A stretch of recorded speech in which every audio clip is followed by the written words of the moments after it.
सभी विद्यार्थियों को फिर से एक बार नमस्कार।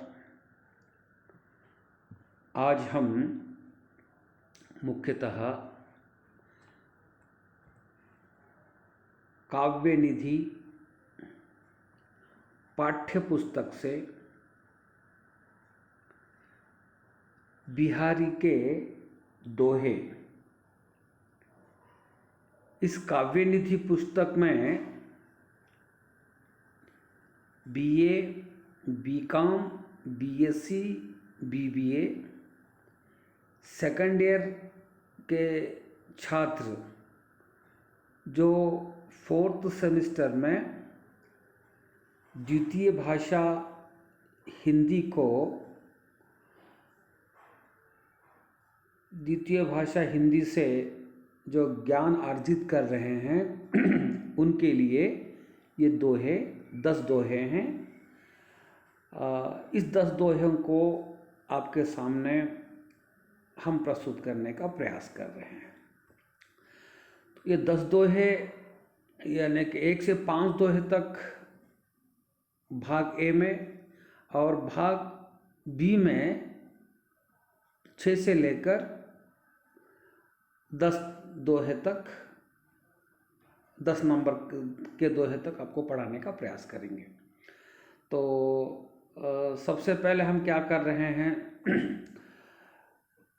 काव्य निधि पाठ्य पुस्तक से बिहारी के दोहे आरंभ करने से पूर्व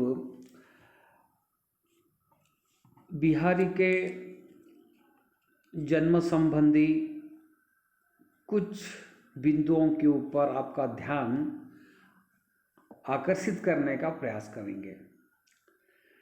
इस वीडियो से पहले हमने बिहारी का जन्म, बिहारी के पिता का नाम, बिहारी के जन्म संबंधी, उनके पिताजी संबंधी विद्वानों में मतभेद, तत्कालीन जो आधुनिक शोध हो गए थे उनके अनुसार बिहारी का जन्म कब हुआ आदि बातों के ऊपर विचार विमर्श किया गया था। लेकिन आज हम कुछ महत्वपूर्ण बिंदु जो है उनके जीवन संबंधी उसको स्पर्श करने का प्रयास करेंगे। बिहारी का संक्षेप में जीवन परिचय। रीतिकाल के प्रतिनिधि कवि, बिहारी का जन्म संवत 1652 में ग्वालियर राज्य में बसवा गोविंदपुर नामक एक ग्राम में हुआ था। ऐसे प्रतिभा संपन्न बिहारी के पिता का नाम था केशव राय। केशव राय जो स्वयं विद्वान थे। दूसरा बिंदु आता है, इनका बचपन बुंदेलखंड में बीता। ये अपने पिता के साथ ओरछा राज्य में रहने लगे। तीसरा बिंदु आता है, ओरछा की स्थिति धीरे धीरे बिगड़ जाने से इनके पिता ने इनको वृंदावन लेकर आए। कवि केशवदास और स्वामी नरहरि दास, केशवदास और नरहरि दास बिहारी के मार्गदर्शक एवं गुरु माने जाते हैं। बिहारी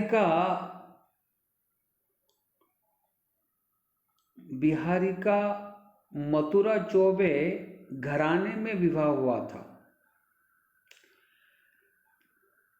और वह अपने ससुराल में ही रहने लगे थे।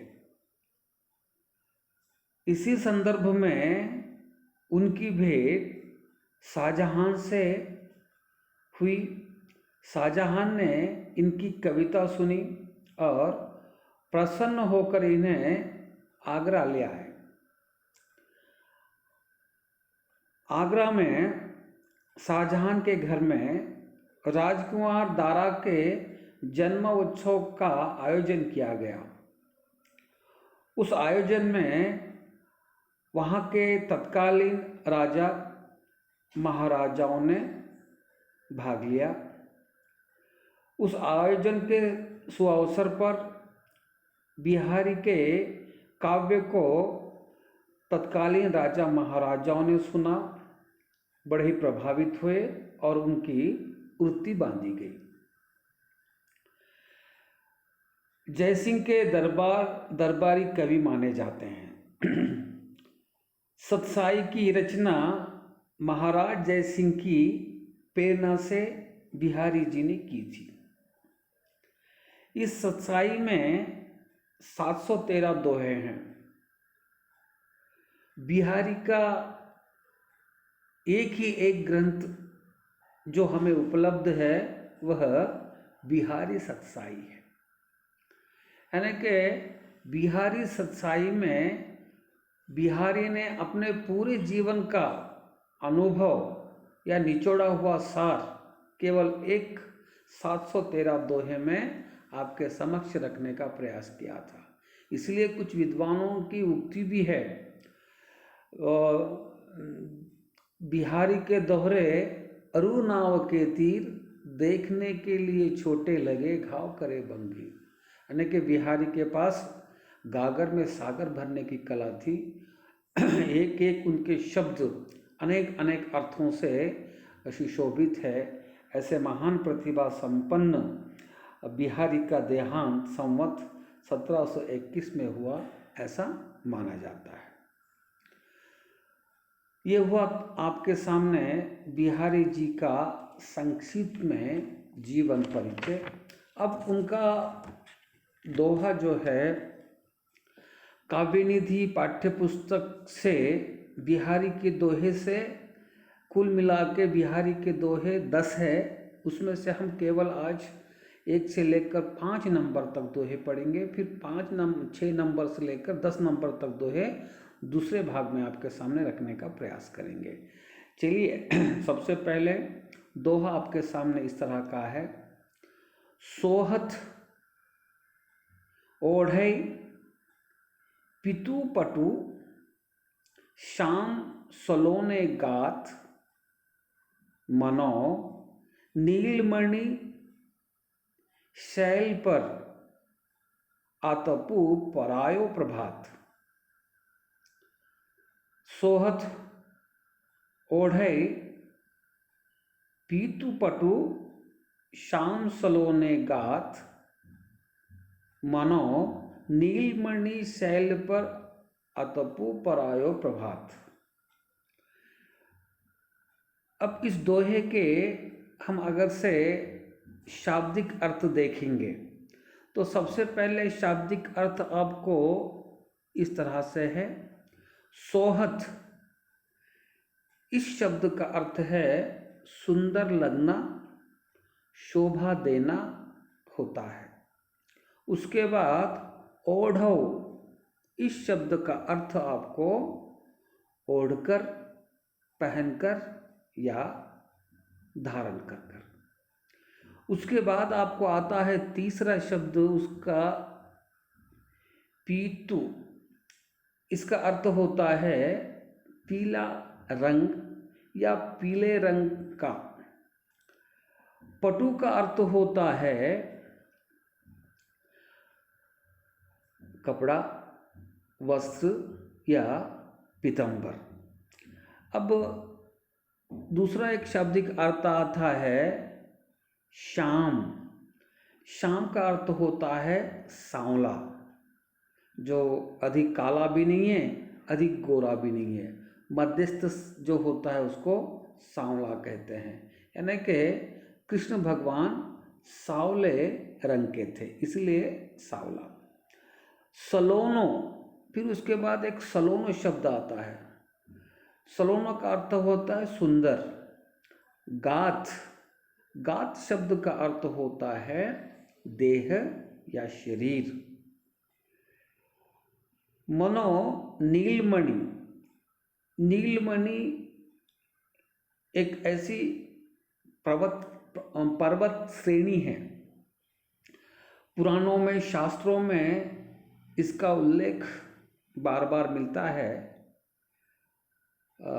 उसको हम मणि महेश कैलाश कहते हैं। उसको मणि महेश कैलाश, नीलमणि का अर्थ हुआ मणि महेश कैलाश। शैल पर, शैल का अर्थ होता है पर्वत पर। कौन से पर्वत पर? नीलमणि पर्वत पर, नीलमणि पर्वत पर। आतपु, आतपु शब्द का अर्थ होता है प्रातकालीन कोमल धूप, यानी कि सुबह सुबह की जो किरणें होती है बहुत ही कोमल होती है, ऐसी किरणें। प्रभात, प्रभात का अर्थ होता है किरणें। तो ये हुआ आपका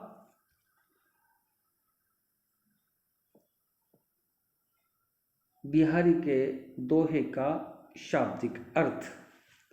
अब इस दोहे को थोड़ा विस्तार से इसका भावार्थ या व्याख्या आपके सामने रखेंगे तो इस तरह की यह व्याख्या हो सकती है।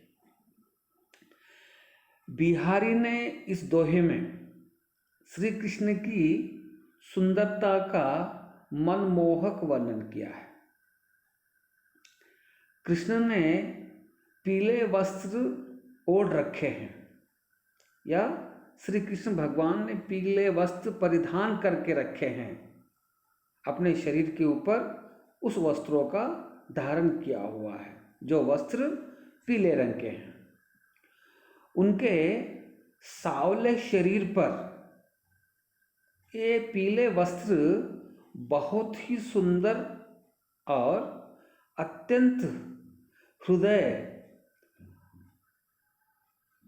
आनंदित होने वाले लग रहे हैं। इन्हें देखकर ऐसा प्रतीत होता है मानो नीलमणि पर्वत पर प्रातकालीन सूर्य की किरणें बिखर गई हो। इस दोहे में कृष्ण के सांवले शरीर की तुलना नीलमणि पर्वत से की है और पीले वस्त्र की तुलना सूर्य की किरणों से की गई है। यानी कि बिहारी के पास रंगों का परिपूर्ण रूप से ज्ञान था। उनके पास यह अद्भुत कला थी, कौन से रंग दूसरे रंगों में मिलाने से, हरा रंग पीले रंग में मिलाने से, सफेद रंग गेरुए रंग में मिलाने से, तीसरा जब रंग जो कौन सा उत्पन्न होता है, इनकी अद्भुत कला थी। सांवले रंग के ऊपर अगर से पीला वस्त्र, आज भी हम अगर से किसी को देखते हैं सांवले रंग के ऊपर पीला वस्त्र अगर से किसी ने पहना है तो उसका जो सौंदर्य होता है उस वस्त्रों के कारण अद्भुत ही हमारे सामने दिखाई देता है। तो ऐसे हमारे बिहारी लाल रंग के विषय में भी बहुत ही ज्ञान प्राप्त करने वाले कवि थे, ज्ञानी कवि थे।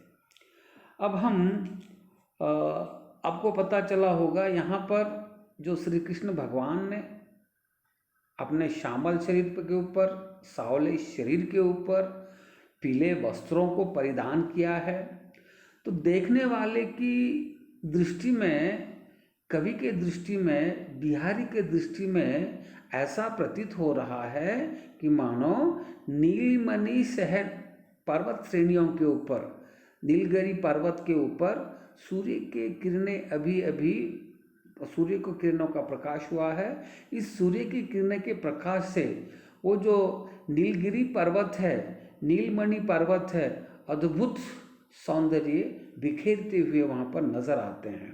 तो इस तरह से इन्होंने इस दोहे में श्री कृष्ण भगवान की सुंदरता, श्री कृष्ण भगवान की श्यामल शरीर की सुंदरता, पीले वस्त्र की सुंदरता आदि आदि को आपके सामने रखने का एक छोटा सा प्रयास किया है।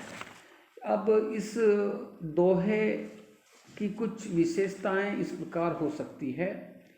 इस दोहे में बिहारी ने उत्प्रेक्षा और अनुप्रास, उत्प्रेक्षा और अनुप्रास इन दो अलंकारों का प्रयोग किया है। दूसरी इसकी विशेषता है, इस दोहे में ब्रज भाषा की सुंदरता का मनमोहक प्रयोग किया है। तीसरी इसकी विशेषता है, सुंदर शब्दों की सहायता से कृष्ण के सांवले शरीर का वर्णन किया है। अत्यंत रोचक ढंग से हमारे सामने आ जाता है। तो ये हुआ आपका पहला दोहा। अब हम आगे दूसरे दोहे में प्रवेश करते हैं। तो दूसरा दोहा आपके सामने ये बातें लेकर आता है। जगतु जा नायो जीहि सकलु, सो हरि जान्यो नाही, ज्यों अखिनु सब देखिए आँखी ना देखी जाए। जगतु जान्यो जीहि सकलु, सो हरि जान्यो नाही, ज्यों अखिनु सब देखिए आँखी ना देखी जाए।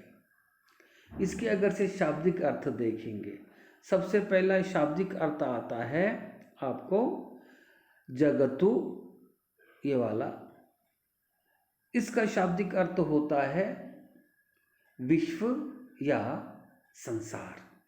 अब दूसरा जो आता है जानायो, जानायो, बताया, परिचय करवाया। तीसरा अर्थ आता है जीही, यहाँ पर जीही का अर्थ होता है जिन्होंने, सकलु सब कुछ, सो हरि, हरि का अर्थ होता है ईश्वर, परमात्मा, भगवान। जान्यो, जान्यो का अर्थ होता है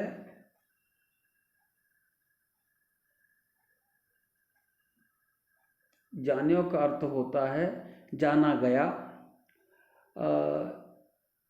उसके बाद ज्यों, जैसे।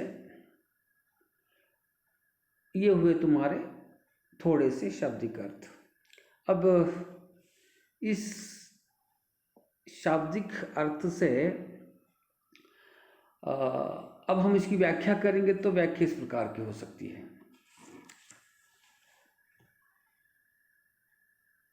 इस दोहे में कवि बिहारी एक ज्ञान प्रधान उक्ति को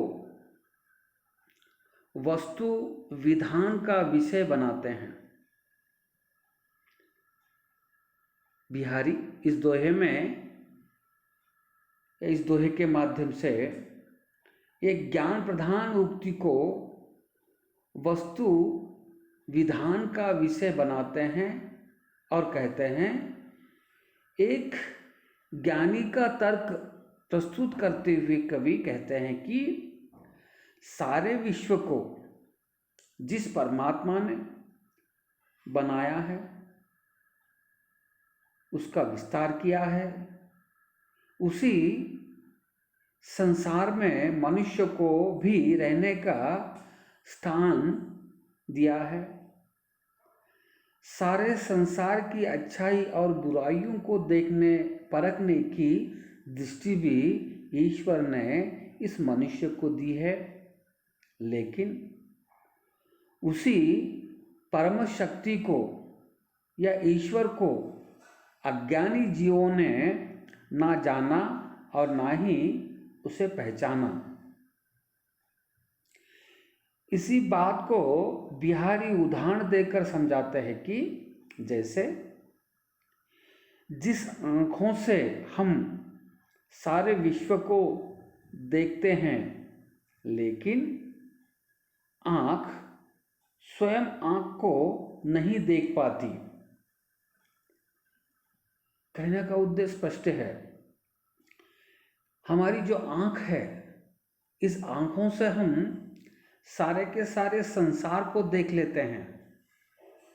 संसार की अच्छाई और बुराई का ज्ञान हमें हो जाता है, लेकिन ये जो आँख होती है इसको हम नहीं देख पाते। तो उसी तरह से हमारे जो ईश्वर होते हैं, जो भगवान होते हैं, उसको हम देख नहीं पाते हैं। जिस भगवान ने हमको इस सृष्टि में जन्म दिया था। अगर इसी बात को अगर हम दो शब्दों में आपके सामने रखेंगे तो वो इस प्रकार के होंगे। जिस परमात्मा के द्वारा तूने समस्त संसार को जाना, तूने उसी ईश्वर को नहीं समझा। ठीक ही है, जैसे आंखें सारा विश्व देखती है पर वे स्वयं नहीं देखी जा सकती। ये कैसी विडंबना है। अंततः अब इस दोहे की मुख्य विशेषताएं भी देखेंगे तो हमारे सामने कुछ बातें और भी स्पष्ट हो जाएगी। विशेषता इस प्रकार की है, ईश्वर मनुष्य के हृदय में रहता है। उस परमात्मा को जानना चाहिए हमें। आँखों के उदाहरण से यह दोहा बहुत ही प्रभावशाली हुआ है। गागर में सागर भरने की जो बात बिहारी के पास थी, वह बात यहाँ पर 100% खरी उतरती है। तो इस तरह से हम ये दूसरे दोहे को यहीं पर समाप्त करते हैं और आगे तीसरे दोहे की तरफ आपका ध्यान आकर्षित करने का प्रयास करते हैं। तीसरा दोहा बहुत ही सरल, बहुत ही सादे सीधे शब्दों का है। बहुत ही सुंदर बालक का यहाँ पर वर्णन किया गया है। दोहा इस प्रकार का है, शीश मुकुट कटी कांचनी कर मुरली उर्माल, यही बानक मो मन बसो सदा बिहारी लाल। इसकी अगर से हम देखेंगे, अर्थ देखेंगे तो पता चलेगा हमको कि शीश का अर्थ होता है सर या माथा। मुकुट का अर्थ होता है ये वाला मुकुट, सोने का हो, चांदी का हो, जो राजा महाराजा अपने माथे के ऊपर धारण करते थे उसको हम किरीट कहते हैं, मुकुट भी कहते हैं। कटी, इस शब्द का अर्थ होता है कमर। उसके बाद कांचनी, ये जो शब्द होता है कांचनी, उसका शाब्दिक अर्थ होता है अंगोछा या धोती। अब दूसरे लाइन में देखते हैं, कर का अर्थ होता है हाथ, मुरली का अर्थ होता है बांसुरी, उर का अर्थ होता है हृदय, माल का अर्थ होता है पुष्प की माला। यही इसी बानक वेशभूषा में मोह मेरे, मन मेरे हृदय में, बसो स्थायी रहो सदा बिहारी लाला। बिहारी लाल कहते हैं इसी वेशभूषा में मेरे हृदय में आप निरंतर स्थायी रूप से बसे रहो। ये हुआ हमारा इस शीश मुकुट कटी कांचनी कर मुरली उर्माल, यही बानन मोह मन बसो सदा बिहारी लाल का जो जोहा है उसका शाब्दिक अर्थ। अब इसकी थोड़ी व्याख्या देखेंगे। कृष्ण की वेशभूषा का वर्णन करते हुए कहते हैं कि उन्हें उनके सिर पर मोर पंखों से बना हुआ मुकुट है। यानी कि केवल श्री कृष्ण भगवान के सर के ऊपर ही मोर पंखों से बना हुआ मुकुट होता है, यानी कि मोर पंख होता है। मोर भारत का सबसे श्रेष्ठ प्राणी माना जाता है, पक्षी माना जाता है। उनकी जीवन शैली, उनकी पवित्रता, दिखने के लिए सुंदर, आदि आदि बातें अब चर्चा उसके ऊपर ना करते हुए हम बताते हैं कि कृष्ण की वेशभूषा का वर्णन करते हुए कवि कहते हैं कि उनके सिर पर मोर पंखों से बना हुआ मुकुट है, कमर में धोती बंधी हुई है, हृदय पर वन के फूलों से बनी हुई वनमाला चमक रही है और उनके हृदय को बहुत ही सुंदर बता रही है, और हाथ में बांसुरी है। बचपन में श्री कृष्ण इसी वेशभूषा में ब्रज के धूल में घुमा करते थे और सबके सामने दिखाया करते थे। कहने का उद्देश्य यही हुआ, बिहारी लाल को बालक श्री कृष्ण की वेशभूषा अत्यंत सुंदर लगी है। क्या है? श्री कृष्ण के भगवान के माथे के ऊपर मोर पंखों से बना मुकुट उनके सर की शोभा बढ़ा रहा है। उसी तरह कमर में जो धोती पहन रखी है वह उनके सांवले शरीर को और भी सुंदरता प्रदान कर रही है। हृदय पर वनों की फूल मालाएं उनके गले की शोभा बढ़ा रही है, और हाथ में जो बांसुरी है इंद्रधनुषी की हरे पीले रंग उसके ऊपर बिखर रहे हैं। इससे श्री कृष्ण भगवान के सौंदर्य को यह चार चांद लगा रही है। बचपन में इसी वेशभूषा में श्री कृष्ण भगवान ब्रजभूमि में दिखाया करते थे, तो यह रूप बिहारी को अत्यंत अच्छा लगा और उन्होंने कहा, हे कृष्ण भगवान, इसी रूप में आप मेरे हृदय में बच जाओ। यह आपके तीसरे दोहे को यहाँ पर समाप्त करते हैं और आगे बढ़ते हुए अब आते हैं हम मुख्यतः चौथे दोहे पर। चौथा दोहा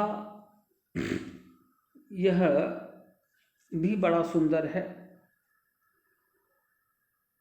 कृष्ण भगवान और गोपिकाओं का वार्तालाप की जो बातें हैं, वार्तालाप में जो वो बातें करते हैं, उसका कवि दोहे के रूप में आपके सामने इस तरह से प्रस्तुतिकरण है। देखिए, बड़ा ही सुंदर दोहा है। बतरस लालच लाल की, मुरली धरी लुकाई, सोह करय बोहनु हसय, दैन कहे नटी जाए। बतरस लालच लाल की, मुरली धरी लुकाई, सोहे करे बोहन हसे, दैन कहे नटी जाए। यह दोहा है। अब इस दोहे का शाब्दिक अर्थ देखेंगे तो सबसे पहले शाब्दिक अर्थ आता है बतरस। बतरस का अर्थ होता है बातचीत का आनंद। लालच का अर्थ होता है लोभ या इच्छा। लाल शब्द का अर्थ होता है बेटा या कृष्ण। उसके बाद मुरली का अर्थ होता है बांसुरी। धरी का अर्थ होता है रखना। लुकाई का अर्थ होता है छिपाकर। सोहे का अर्थ होता है शपथ या कसम। करय का अर्थ होता है करना। बोहनु का अर्थ होता है आँखों के बोहे में धीरे धीरे हलचल लाना। हंसे हंसना। तो ये हुए तुम्हारे इस दोहे के शाब्दिक अर्थ अब हम आपके सामने इस दोहे का भावार्थ बताने का प्रयास करेंगे। बिहारी ने इस दोहे के माध्यम से कृष्ण और गोपिकाओं के बीच मुरली के संदर्भ में, बांसुरी के संदर्भ में हो रहे बातचीत का अति सुंदरता के साथ वर्णन किया है। यहाँ पर गोपिकाएं, राधा जी और श्री कृष्ण भगवान बातचीत कर रहे हैं। बातचीत का विषय क्या है? कृष्ण की जो मुरली है वो किसी ने छुपाई है या उनके पास से कहीं दूर रख दी है, तो इससे गोपिकाएं और श्री कृष्ण भगवान वहाँ पर बातचीत करते हैं। ऐसे प्रसंग को लेकर ये दोहा आपके सामने आता है। देखते हैं दोहे को। गोपिकाएं कृष्ण की मुरली से ईर्ष्या करती थी। राधा जी भी कृष्ण की मुरली से ईर्ष्या ही करती थी। यह मुरली कृष्ण के होठों से लगी रहती है, लेकिन गोपिकाएं हर पल कृष्ण के साथ ही या कृष्ण के समीप रहकर अपने मन की बातें करना चाहती है। लेकिन श्री कृष्ण तो निरंतर बांसुरी बजाने में ही अपने धुन में ही निमग्न रहते हैं। इसीलिए गोपिकाओं को उस बांसुरी से ईर्ष्या है, चीड़ है। इसी कारण उन्होंने कृष्ण की जो मुरली कहीं छिपा दी। कृष्ण जब गोपिकाओं से अपनी मुरली मांगते हैं तो गोपिकाएं झूठी कसमें खाती है और कहती है उन्होंने मुरली देखी ही नहीं। आँखों के इशारों से बाहों को घुमाकर मंद मंद अपने ही मन में हंसती है। इस तरह से उनके हाव भाव से कृष्ण को यह बात स्पष्ट हो जाती है कि मुरली उन्होंने ही छिपाई है। इस दोहे में संयोग श्रृंगार हमें स्पष्ट रूप से दिखाई देता है। यह नेत्र सौंदर्य का चित्रण अपनी ध्वन्यात्मकता में अद्वितीय माना जाता है। इस तरह से गोपिकाओं की और श्री कृष्ण भगवान की वार्तालाप को लेकर, बातचीत को लेकर बतरस लालच लाल की मुरली धरी लुकाए, सोहा करे बोहनु हंसे दैन कहे नटी जाए। श्री कृष्ण भगवान की जो बांसुरी गोपिकाओं ने छुपा कर रखी थी, छुपाने के पीछे भी कारण था क्योंकि गोपिकाएं उस बांसुरी से जलती थी, क्योंकि वह बांसुरी निरंतर श्री कृष्ण भगवान के होठों से स्पर्शा करती थी और उसके कारण श्री कृष्ण भगवान से गोपिकाओं की बातचीत नहीं होती थी। तो गोपिकाएं सोचती थी अपने भावों को, अपने विचारों को अपने कृष्ण भगवान के सामने रखकर आनंद ले, लेकिन बांसुरी होठों पे रहने के कारण कृष्ण भगवान के पास उतना समय नहीं रहता था। इसलिए गोपिकाओं ने वह बांसुरी छुपा कर रखी। कृष्ण भगवान गोपिकाओं से पूछता है कि मेरी बांसुरी मुझे दे दो। तब गोपिकाएं खसमें खाती है, मंद मंद हंसती है, आँखों के बाहों से एक दूसरे के इशारे करते हुए आनंदित हो जाती है। कृष्ण भगवान उन सब की बातचीत को देखकर, उनके हाव भाव को देखकर कृष्ण को पता चल जाता है कि बांसुरी इन लोगों ने ही छुपा कर रही है। ऐसे अद्भुत दृश्य को गोपिकाएं एवं कृष्ण के बारे में इस दोहे में आपके सामने रखने का प्रयास करते हैं। अब तीसरी बात आपको आ जाती, जो पांचवा दोहा है, और यह दोहा भी सुंदर है, अत्यंत सुंदर है। वो दोहा आपके सामने रखने का प्रयास करूँगा। दोहा नंबर 5वां जो यहाँ पर है, दोहा नंबर 5वां। दोहा नंबर 5वां इस तरह से हमारे सामने कुछ बातें लेकर आता है। बड़े ना हु जय गुननी बिनु, बिरथ बड़ाई पाए, कनक धतुरे सो कहत, गहने गड़े न जाए। यहाँ पर थोड़े शब्द में थोड़ा फर्क आया है, थोड़ा सुधार लीजिए। बड़े न हो जो गुनूनी बिनु, बिरदर बड़ाई पाए, कनक धतुरो सो कहत, गहने गढ़े न जाए। इस तरह से होना चाहिए। अब इसके शाब्दिक अर्थ देख लेते हैं थोड़े। शाब्दिक अर्थ इस प्रकार के होते हैं। बड़े न हो जो, बड़ा नहीं होता है। गुननु बिनु, गुणों के बिना। धतुरे सो, धतुरे को, धतुरा नामक एक ऐसा पौधा होता है, उस पौधे का बीज को या उसके पत्ते को खाने से व्यक्ति पल भर के लिए, कुछ समय के लिए पागल के जैसा व्यवहार करता है, उसको धतूरा कहते हैं। और इस धतूरे का दूसरा भी नाम है कनक। अब कनक जो नाम है वह सोने को भी कनक कहते हैं और इधर धतूरे को भी कनक कहते हैं।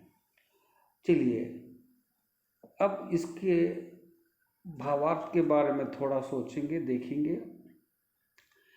इस दोहे में बिहारी प्रबोधन को व्यंग की धारा देते हैं।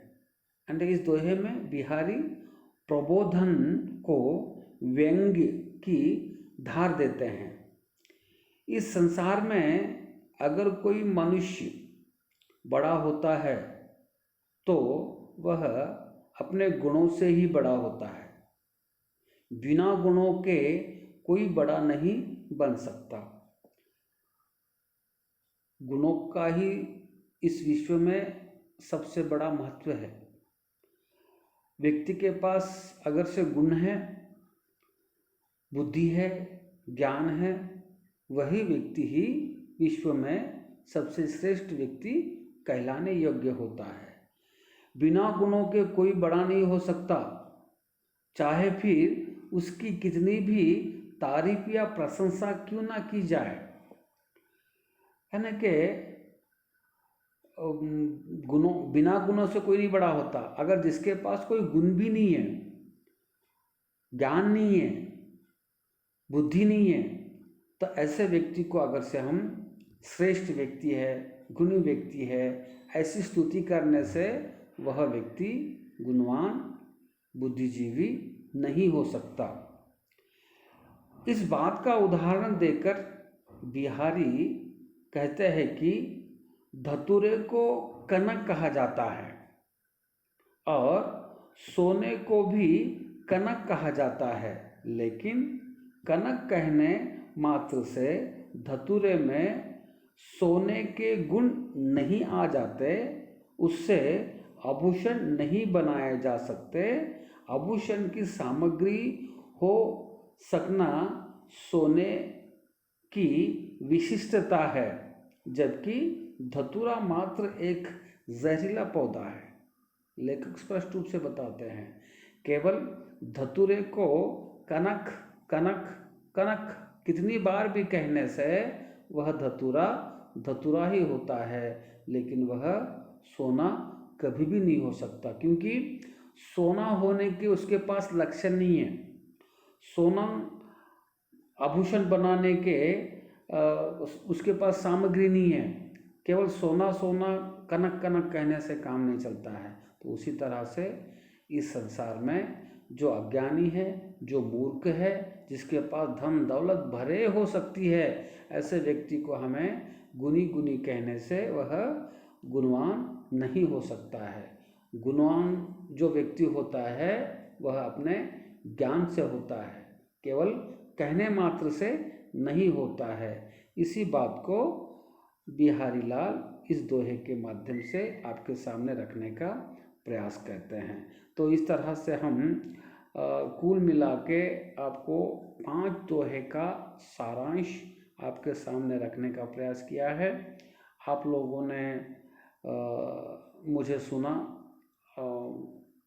इसके लिए आपको, आप सभी को धन्यवाद देते हुए इस वीडियो को यहीं पर समाप्त करने की आपसे आज्ञा लेते हैं।